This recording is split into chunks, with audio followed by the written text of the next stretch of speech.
Estrellas creó y su luz limitó. ¿Quién sino el Señor? Sol y luna formó, movimiento les dio. ¿Quién sino el Señor? Hace la lluvia venir y truenos rugir. Tus obras grandes son, Dios poderoso, tú gobiernas la creación. Con tu palabra, Señor, te exaltaremos. Dios poderoso, de ti canta la creación. Llenas todo tu Señor.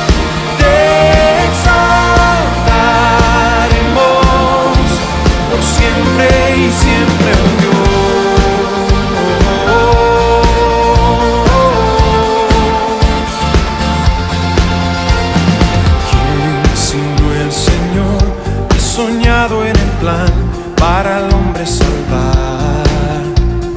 ¿Quién sino el Señor limpiará al pecador con su sangre y amor? ¿Quién sino el Señor puede dar vida y salvar por una cruz? Tus planes grandes son, Dios poderoso, tú gobiernas la creación. Con tu palabra, Señor, te exaltaremos. Dios poderoso, de ti canta la creación. Llenas todo tu Señor, te exaltaremos por siempre y siempre, oh Dios.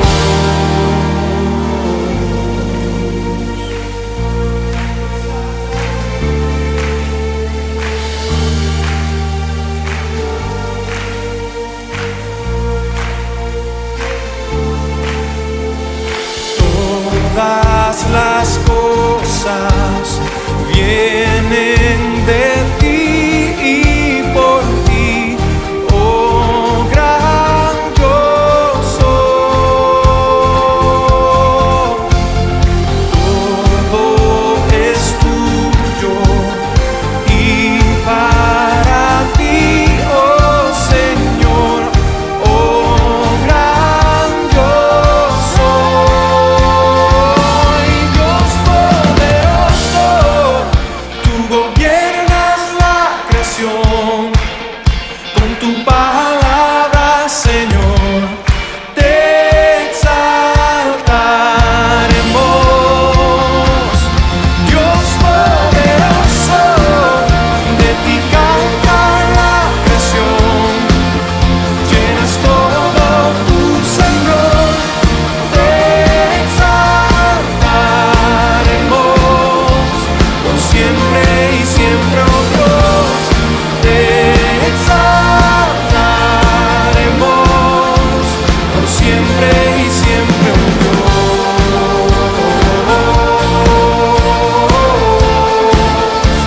Por siempre y siempre, oh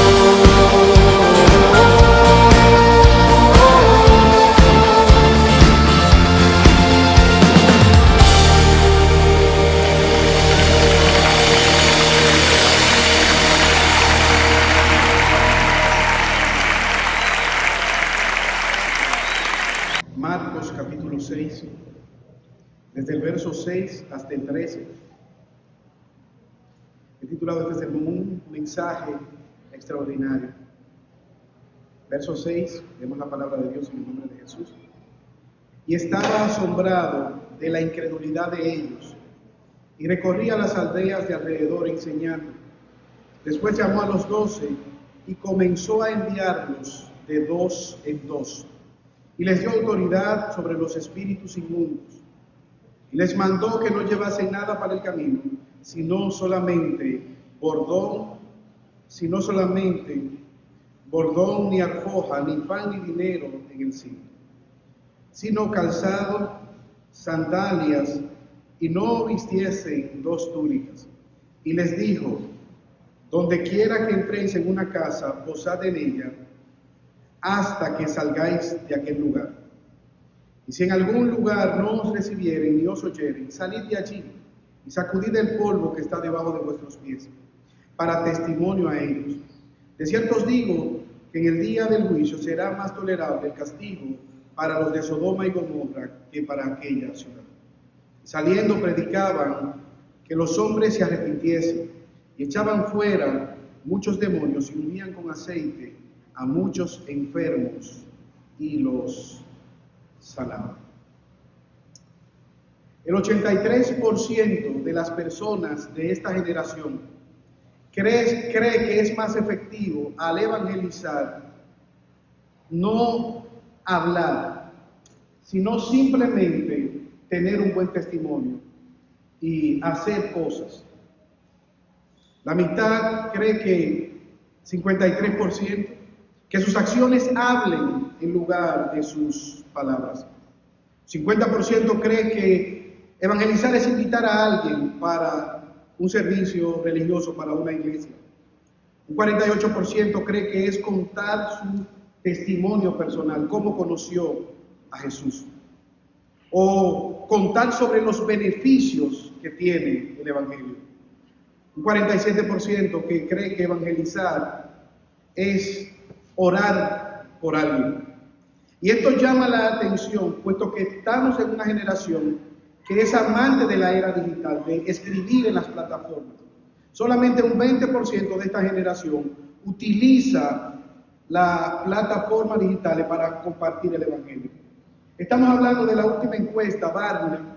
Barna es una empresa que se encarga de hacer encuestas en todo el mundo, pero esta encuesta fue llevada a cabo en los Estados Unidos. ¿Cuál es el problema, hermanos, con estas acciones? Que ninguna de las acciones que he mencionado anteriormente es evangelizar. Evangelizar no es tener una hoja de vida aceptable. De hecho, yo escuchaba a una misionera en la India diciendo que el buen testimonio para con los hindúes no funciona, porque los hindúes son personas muy serviciales, muy sacrificadas, pero que adoran a cientos de deidades paganas. De hecho, usted y yo conocemos personas que, a pesar de no ser creyentes, tienen una hoja de vida intachable. Recientemente murió Johnny Ventura y muchas personas resaltan las cualidades que tenía, casi 60 años de matrimonio y hijos que no le hacen mal humanamente a la sociedad, pero hasta donde sabemos no era creyente. Pero tampoco contar la historia de tu conversión es evangelizar. Es importante compartir nuestro testimonio de vida, claro que es importante, pero esto no es evangelizar. Hablar de los beneficios del evangelio tampoco es evangelizar. Usted puede toparse con alguien que no tenga ningún tipo de problema de salud, que no tenga ningún tipo de problema matrimonial, que sea exitoso como el joven rico, y que usted entonces no le puede decir, es un vacío que tú tienes una necesidad de que Dios resuelva tu familia. Evangelizar es más que hablar de los beneficios que trae el evangelio. Ahora alguien puede decir, ¿qué es evangelizar? ¿Qué es compartir el evangelio? John Chisman lo define de la siguiente manera: evangelizar es declarar en base a la autoridad de Dios lo que Él ha hecho para salvar a los pecadores, advirtiendo a los hombres de su condición perdida, guiándoles al arrepentimiento y a creer en Jesús como su Salvador. ¿Qué es evangelizar? Es declarar en base a la autoridad de Dios lo que Dios ha hecho para salvar a los pecadores, advirtiéndoles de su condición perdida y guiándoles al arrepentimiento y a creer en Jesús como su único y suficiente Salvador. Ahora, ¿cómo nosotros podemos ser fieles proclamando el Evangelio? ¿Cómo podemos nosotros ser fieles proclamando el Evangelio? El texto que vemos en Marcos nos ayuda a permanecer fieles al momento de proclamar el Evangelio. Pero antes, acompáñame en oración delante del Señor. Oh Padre Celestial, alabamos y bendecimos tu nombre. Te damos gracias, oh Dios, porque tú nos has permitido adorarte con las alabanzas. Permítenos, oh Señor, adorarte escuchando tu palabra. Ten misericordia, Señor, de aquellas personas que están en este lugar o nos están viendo quizás en el internet, y sálvales, oh Señor. Mira a aquellos que quizás están en este lugar y creen que son creyentes, pero quizás no lo son. Te pedimos que tenga misericordia. Pero también, Señor, cárganos con la obligatoriedad que tú nos das de predicar tu palabra, de compartir el Evangelio, la buena noticia que tú has traído para los pecadores. Porque te lo pedimos por los méritos de Jesús. Amén. Lo primero que nosotros vemos en este pasaje es que debemos proclamar el Evangelio con la autoridad de Dios. Verso 6, parte B. Y recorría las aldeas de alrededor, enseñando Y después llamó a los 12 y comenzó a enviarlos de dos en dos y les dio autoridad sobre los espíritus inmundos. ¿Qué ha ocurrido? Jesús se ha sorprendido de la incredulidad del pueblo que le vio nacer, del pueblo en el cual él se ha criado, Nazaret, de ver la incredulidad y el rechazo hacia el mensaje que él estaba proclamando. Pero esto no detuvo a Jesús y a sus discípulos. Inmediatamente él siguió en las aldeas de alrededor, predicando, enseñando, llamando a los pecadores al arrepentimiento. Ahora, aquí hay un principio, hermanos. Nosotros debemos proclamar el mensaje del Evangelio con la autoridad de parte de Dios. Y debemos entender que es un acto de obediencia. Nosotros debemos proclamar el Evangelio como un acto de obediencia. El verso 6 se nos dice que él llamó a los 12 y comenzó a enviarlos de dos en dos y le dio autoridad sobre los espíritus inmundos. El verso 8, y les mandó. Jesús le está comisionando a los apóstoles. Él les había salvado, ahora él les da propósito de vida. ¿Quiénes eran estos hombres? Eran hombres ordinarios, pescadores, ex cobradores de impuestos, personas que Jesús salvó y ahora les está comisionando para ir a proclamar el Evangelio. Ellos han visto a Jesús enseñando con autoridad, sanando, libertando endemoniados, hablándole al mar y el mar enmudeciendo. Ahora Jesús les está enviando a ellos, dándole la autoridad de parte de Dios para proclamar el Evangelio. Como hemos dicho anteriormente, Marcos es enfático al resaltar que los portentos de Jesús están relacionados con su enseñanza, con la predicación del Evangelio. De hecho, el término que se utiliza es la palabra querubso. Es la palabra que tiene la implicación de un heraldo, de alguien que va de parte del rey con una buena noticia, con la autoridad del rey para proclamar el mensaje del rey. Por lo tanto, nosotros debemos, en la autoridad de Dios y en obediencia, proclamar el Evangelio, llamar al hombre al arrepentimiento en medio de su condición de oscuridad y tinieblas. Pero también, hermanos, proclamar el Evangelio debemos hacerlo como un acto de misericordia por el pecador. Versículo 7, parte B, y les dio autoridad sobre los espíritus inmundos. El verso 13 nos dice que él echaba fuera a muchos endemoniados, oraba por los enfermos. Es un acto de misericordia para el pecador. Querido amigo que estás en este lugar y no conoces al Señor, si no tienes una correcta relación con Jesucristo, va camino al infierno. Ellos debían proclamar la verdad del Evangelio, puesto que la verdad del Evangelio es la única esperanza para el pecador. Es el único mensaje llamado poder de Dios para salvación. Ellos estaban proclamando la verdad del Evangelio y lo hacían con misericordia, en la autoridad de Jesús, orando por los enfermos, libertando a los endemoniados, pero sobre todo enseñando la verdad de Dios. Mira cómo lo dice en 2 de Pedro capítulo 3 versículo 9. El Señor no retarda su promesa, según algunos la tienen por tardanza, sino que es paciente para con nosotros, no queriendo que nadie perezca, sino que todos procedan al arrepentimiento. Dios es paciente y llama al pecador al arrepentimiento. Ezequiel 33:11 dice Dios: diles, vivo yo, dice el Señor, que no quiero la muerte del impío, sino que se vuelva el impío de su camino y que viva. Volveos de vuestros malos caminos, porque moriréis, oh casa de Israel. ¿Qué le dice Dios al pueblo de Israel? Yo no quiero que ustedes mueran. Yo quiero que ustedes se arrepientan de sus caminos. Por lo tanto, volveos, oh pueblo de Israel, volveos a mis caminos, porque morirán de permanecer en sus pecados. Ahora, no solamente es un acto de misericordia, debemos proclamar el Evangelio como un acto de persistencia. Si algo nosotros hemos visto en el verso 6, es que a pesar de la incredulidad y el rechazo, Jesús no se detenía. Jesús seguía proclamando el Evangelio. Jesús seguía anunciando la buena nueva. Y es el mandato que Él les ha dado a los apóstoles. En el verso 11 nos dice: si a ustedes los reciben, entren y proclamen, pero si los rechazan, sigan adelante. Sin importar el rechazo, ellos debían seguir proclamando el Evangelio. ¿Se acuerdan a Jonás? Jonás es un buen ejemplo de cómo no evangelizar. Él no quería ir a Nínive. Él no quería tampoco tener misericordia de los ninivitas. Él quería que Dios destruyera aquel pueblo. Pero tampoco Jonás quería ir con contentamiento al predicar el Evangelio. Ahora, hermanos, esto tiene implicaciones para nosotros.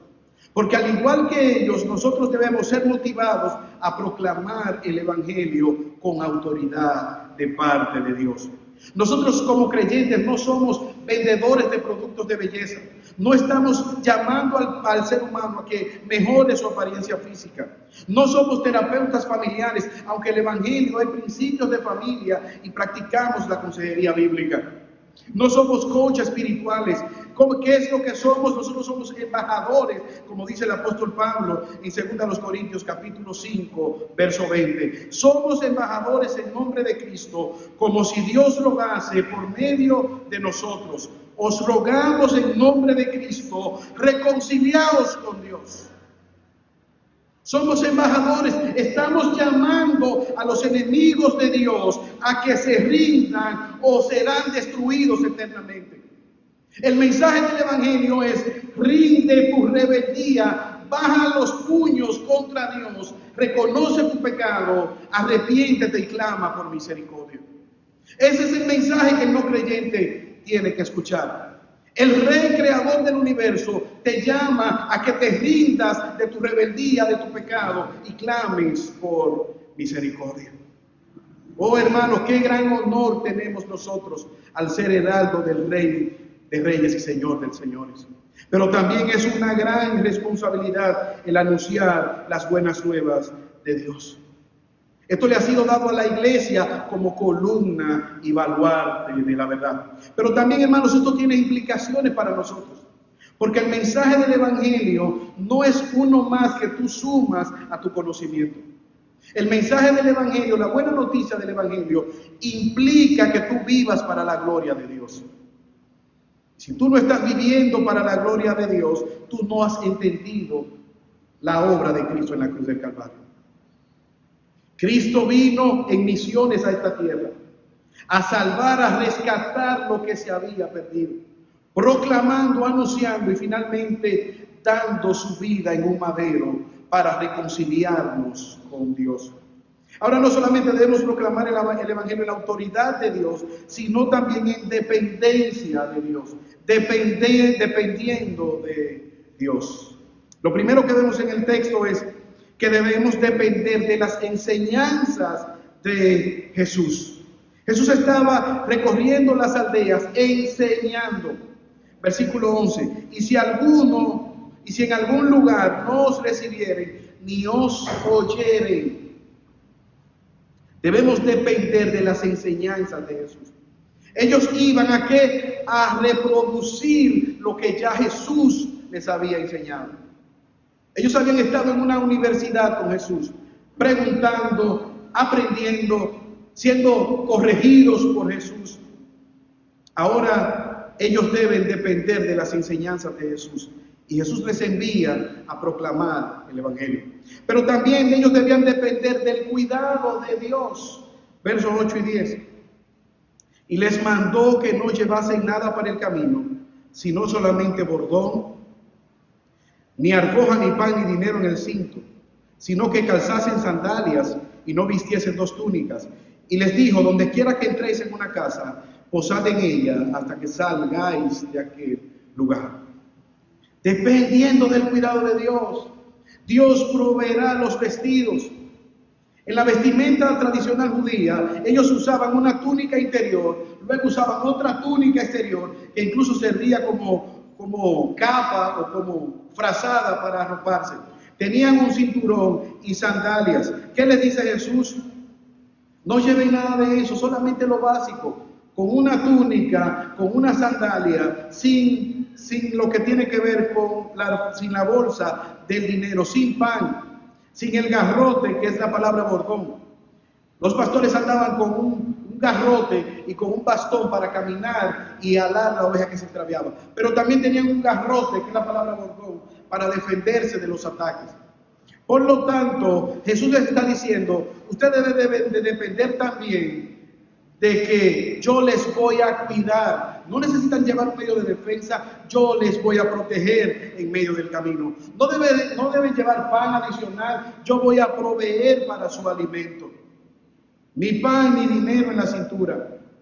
O sea, lo que Jesús quería es que ellos no tuvieran ningún tipo de estorbos, que no fueran cargados a evangelizar, sino que ellos fueran confiadamente en la provisión de Dios. Dios proveerá su protección, pero también Dios proveerá su morada. Dios proveerá el lugar donde ustedes se van a quedar. Verso 10. Y les dijo, donde quiera que entréis en la casa, posad en ella hasta que salgáis de aquel lugar. Él les ha dicho, ustedes llegarán y serán recibidos en algunos lugares. Pero también hay algo maravilloso, hermanos. Dios proveerá la fe para las circunstancias difíciles. En el texto paralelo de Lucas capítulo 11, verso 35, Jesús le hace una pregunta. ¿Ustedes se acuerdan cuando yo les envié y les dije que no llevaran nada? ¿Les faltó algo? La respuesta de ellos fue, no nos faltó nada. Jesús quería que ellos también tuvieran experiencia al ver la provisión de Dios. Jesús estaba con ellos, pero llegaría el momento en que Él no estaría. Y Él quería que esta obra, esta labor misionera, le fuera un marco de referencia para ver la provisión de Dios, a pesar de ellos no tener nada. Y Dios fue fiel proveyendo todo lo que ellos necesitaron para llevar a cabo su labor. Pero también ellos debían cumplir proclamando el Evangelio, demostrando contentamiento. Verso 10. Y les dijo, donde quiera que entréis en una casa, posad en ella hasta que salgáis de aquel lugar. En la antigüedad la hospitalidad era norma. Debían ser hospitalarios. ¿Y qué le está diciendo Jesús? Cuando ustedes les reciban en una casa, quédense ahí. Y quizás por la fama de ustedes, por el poder al predicar, por el poder al sanar y a libertar a los endemoniados, quizás alguien con más posibilidades económicas les invite a acomodarlos en una casa más cómoda. Jesús les dice, no lo hagan. Quédense en ese lugar y practiquen el contentamiento. No se quejen en medio de la misión. No es un tour para el placer, es una labor, es una misión para proclamar la verdad de Dios. Yo recuerdo en los campamentos, cuando íbamos a cargar las maletas, que generalmente las personas que nos ayudaban con las maletas decían, ¿y cuántos días es que dura el campamento? Y generalmente las hermanas tenían unas maletas enormes que usted creía que eran meses. El campamento generalmente duraba 3 días, un fin de semana, pero probablemente ahí había varias ropas para cada día, cada ocasión, varios pares de zapatos. Y yo estoy seguro que más de la mitad de la ropa que se llevaban no la usaban, pero ahí estaba. Esto no es lo que Jesús quería. Jesús quería que ellos fueran ligeros en el camino. Mira cómo lo dice Pablo a Timoteo. Gran ganancia es la piedad, acompañada de contentamiento, porque nada hemos traído a este mundo y sin duda nada podremos sacar de él. Así que teniendo sustento y abrigo, estemos contentos con esto. Porque los que quieren enriquecerse caen en tentación y lazos y en muchas codicias necias y dañosas, que hunden a los hombres en destrucción y perdición. Porque raíz de todos los males es el amor al dinero, el cual codiciando algunos se extraviaron de la fe y fueron traspasados de muchos dolores. También en Filipenses capítulo 4, versículo 12, dice el apóstol Pablo, yo le agradezco a ustedes que se acordaron de mí en mis necesidades, pero no lo digo porque tengo escasez. Verso 12, pues he aprendido a contentarme cualquiera que sea mi situación. Sé vivir humildemente y sé tener abundancia. En todo y por todo estoy enseñado, así como para estar saciado, como para tener hambre. Así como para tener abundancia, como para tener necesidad. todo lo puedo en Cristo que me fortalece. Hermanos, en este mundo caído, como creyentes, nosotros debemos caminar ligero.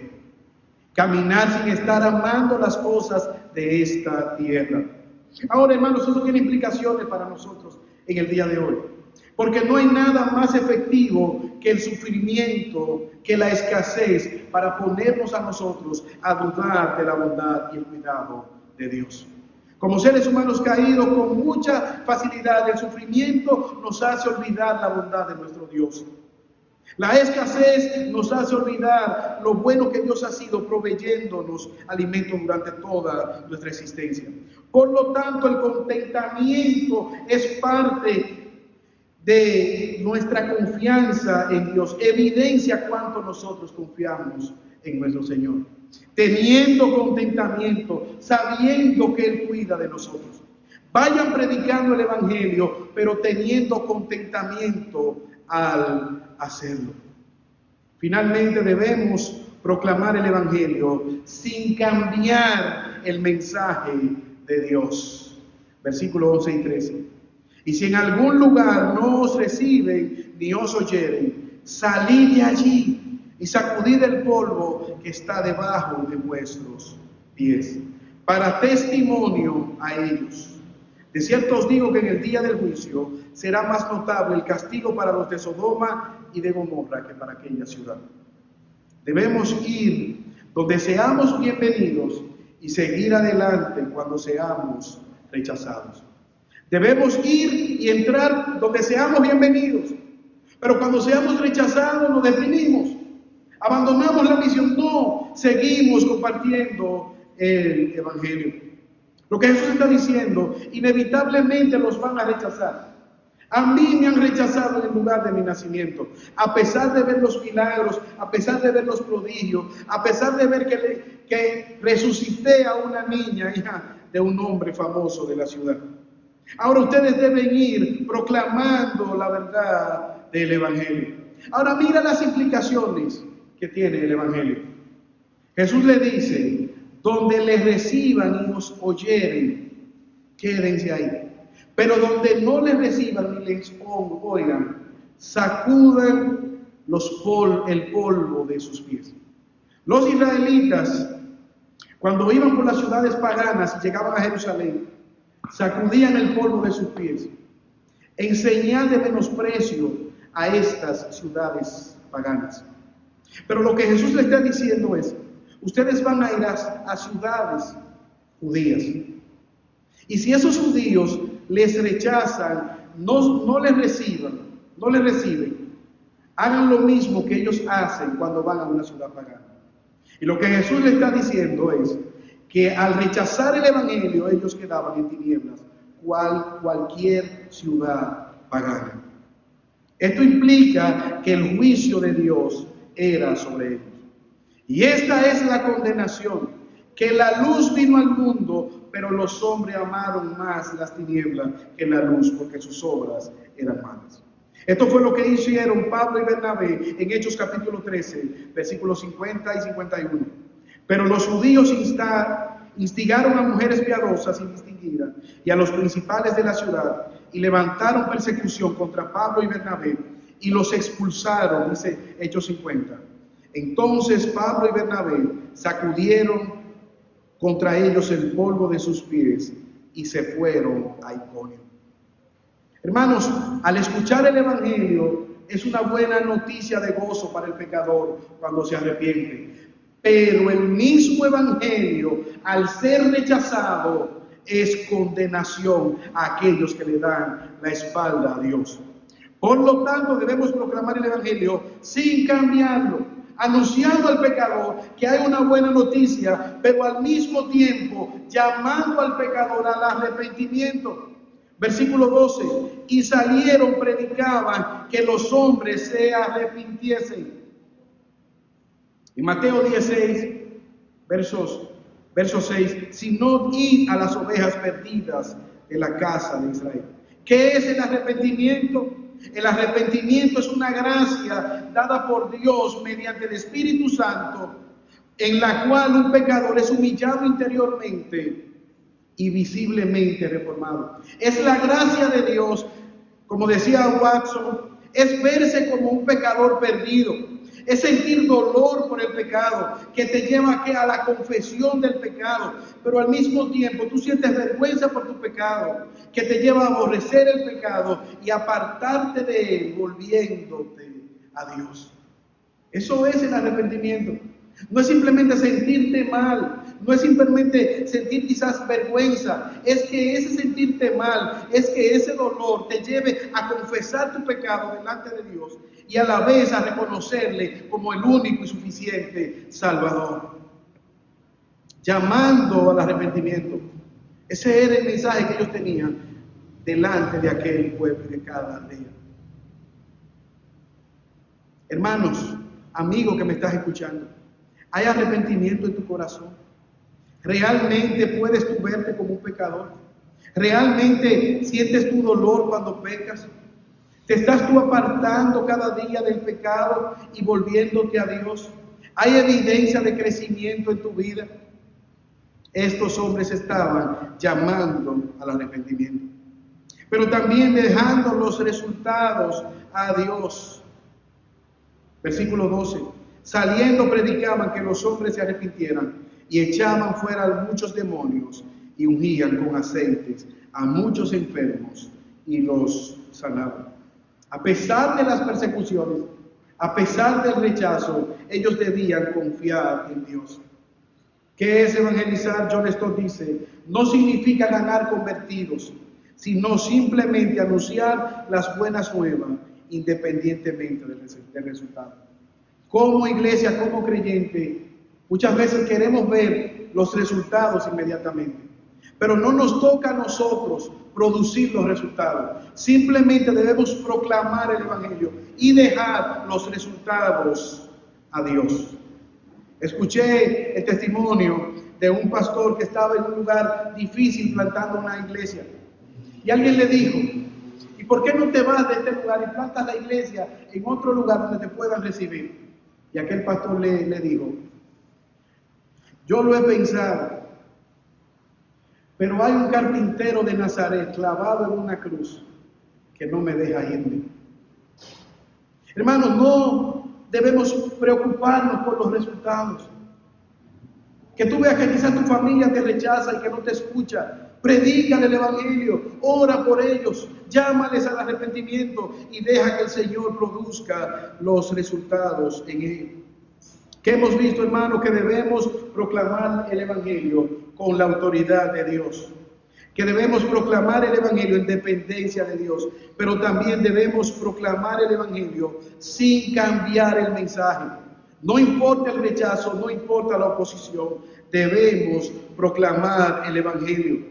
Incluso ante el rechazo, el peligro de muerte, nuestra misión es proclamar el evangelio y hacer que la obra del reino avance.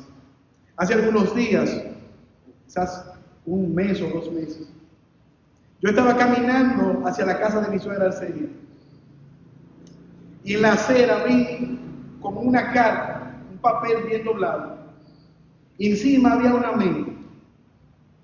Inmediatamente me agaché y tomé el papel y la menta y abrí aquella carta y más o menos decía así: hola, mi nombre es Ana Angélica, cómete esta menta, pero debes saber que eres un pecador y que necesitas arrepentirte. Solo Jesús puede perdonar tus pecados y salvarte. Él murió por ti. Y decía al final, ¿qué vas a hacer ahora que lo sabes?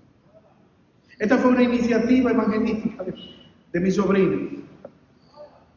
Cómete esta menta, pero sabiendo que eres un pecador que debes arrepentirte.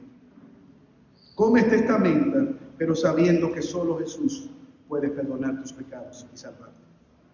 Cómete esta menta, pero sabiendo que debes tomar una decisión con Jesús. Y el dejarlo para luego es un rechazo. Muchas personas escucharon a Jesús y siguieron de largo. Jesús también siguió de largo. Si eres un creyente, si eres un no creyente, cómete la menta y arrepiéntete de tus pecados. Si eres creyente, cómete la menta y recuerda que el propósito de tu vida en esta tierra es proclamar el Evangelio. Dios no nos ha dejado aquí primariamente para que seamos exitosos y prósperos. Él nos ha dejado aquí porque nos ha dado la misión que no le fue dada a ningún ángel, ni arcángel, ni entidad celestial, que le fue dada a la iglesia, y es de ir por todo el mundo y predicar el Evangelio. El que creyere y fuere bautizado será salvo, pero el que no creyere ya ha sido condenado. Hermanos, que Dios nos ayude en esta mañana a recordar nuestra misión en esta tierra. Que a pesar del rechazo o el peligro, nuestra misión sigue siendo proclamar el Evangelio y hacer avanzar el reino de Dios. Oremos. Señor, te alabamos y te bendecimos y te damos gracias. Gracias, oh Dios, por tu palabra. Gracias, oh Dios, por Cristo. Él nos ha salvado. Oh Dios, yo te pido, te ruego, Señor, una vez más, por las almas que están en este lugar. Acuérdate, Señor, de tu obra en medio de los tiempos. Avívala, Señor. Ayúdanos cada día, Señor, de manera individual, poder compartir tu palabra, sabiendo, Señor, que tú nos has comisionado para hacerlo. Oramos hoy en esta mañana por nuestros familiares, pidiéndote, oh Señor, que pongas la pasión para compartir el Evangelio con los que van camino al infierno. Por eso te lo pedimos.